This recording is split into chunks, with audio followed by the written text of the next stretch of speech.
Today's video is going to be about how to be less wasteful. A lot of people think that recycling is really the only thing you can do, or buying a greener or more efficient item or a new upgraded higher technology thing that's going to save you on electricity, that's going to save gasoline if it's a car, that's going to be the least wasteful thing you're going to do. I like to try to be less wasteful in my life. One of the best ways to do that is to make your things last as long as possible. We're going to look at reduce, reuse, recycle. I'm sure you've heard that a million times before. So reduce would mean using less stuff in general, consuming less. Let's say, inspired by my mom, oh, maybe I should buy some new Tupperware or food storage containers. Reducing would mean, oh, do I really need that 20-piece set, or can I just buy a few individual pieces that I need?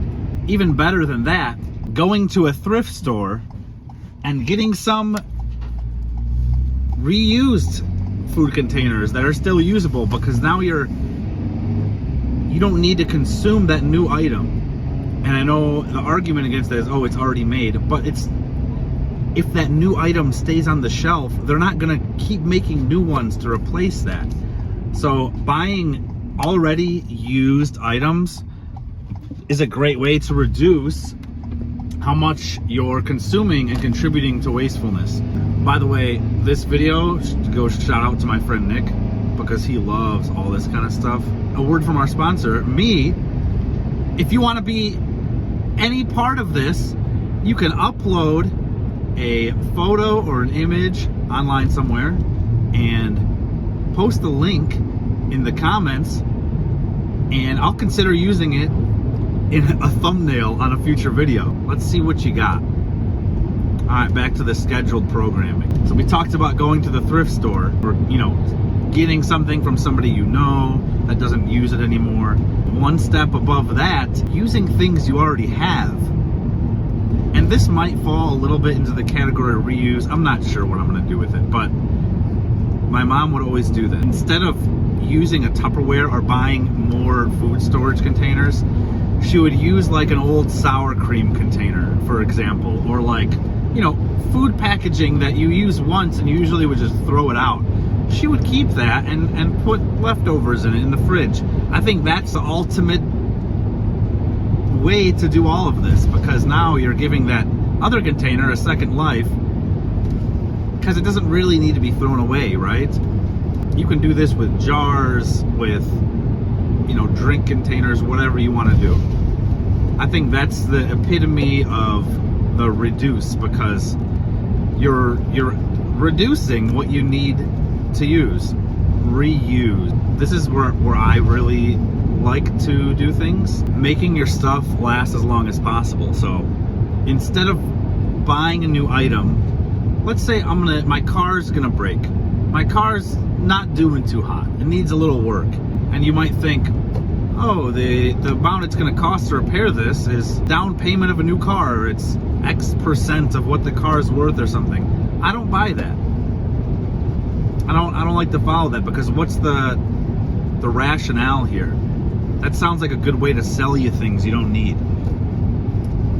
So let's say your car's breaking. It's gonna cost you something like $2,000 to repair.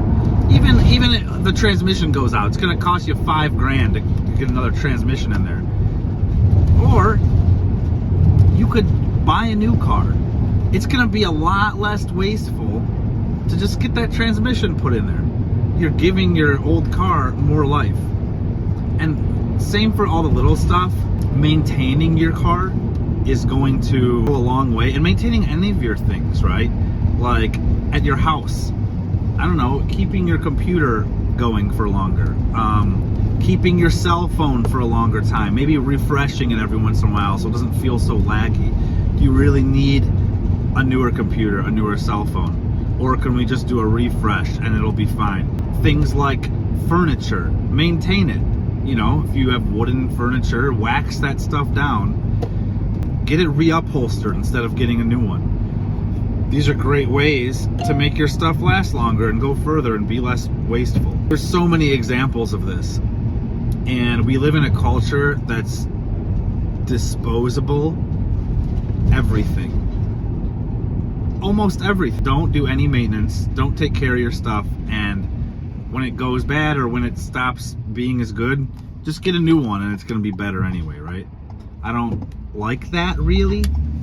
And there's something special about keeping your stuff going. Having the same item that you use regularly and having it last you a long time. There's something that feels good about that. And we all know what recycle is, right? See, these categories, I'm not sure about them because a lot of this stuff can intersect all of these categories or two of them. So the most simple recycle that you're gonna have is just throwing the things in the recycle bin, right? And I know that's debatable on how helpful that is, so on and so forth, but at least you're trying. At least you're giving it a chance. This recycling would just be giving something a chance to be reused in another form. So putting your old electronics into an electronics recycling so they could get all the valuable stuff out of there and make new parts with it. Same thing with recycling, cans or glass or containers of any sort. Metal scrapping is recycling. Great, good news bears. I really think there's a lot of satisfaction in the first two things, in reducing and reusing. I don't know if I'll post this, but because it was kind of discombobulated and all over the place. But maybe I will anyway, because who cares?